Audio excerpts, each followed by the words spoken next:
going on, everybody?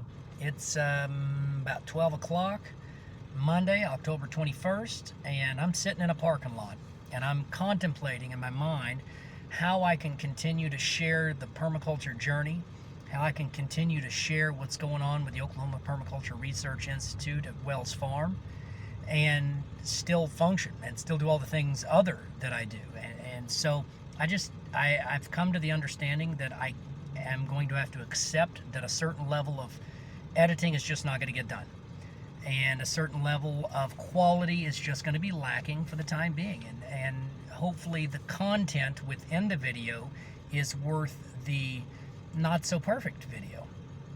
So just know that if these videos aren't perfect and they're not edited to, what is really cool and fancy, that I'm probably spending time with my children or building loving relationships somewhere else, and or helping someone build their dream and design their life to a permaculture standard of abundance. So all that said, let's go take a look at one of our new growing areas on how we're expanding and how we're using animals to do work when we can't be there. Let's go look.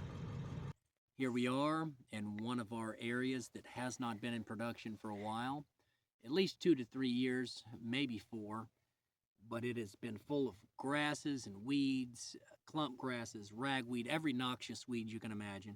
So we mowed it, we burned it, we perimeter fenced it with a hot wire netting, and we've had chickens in here for about 30 days. And they've turned it back to dirt.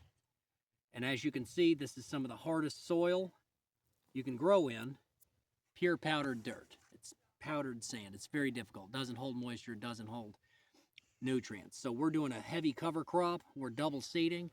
This is a mixture of grains, Austrian peas, turnips, and other things that we're going to be doing that are going to be building the soil.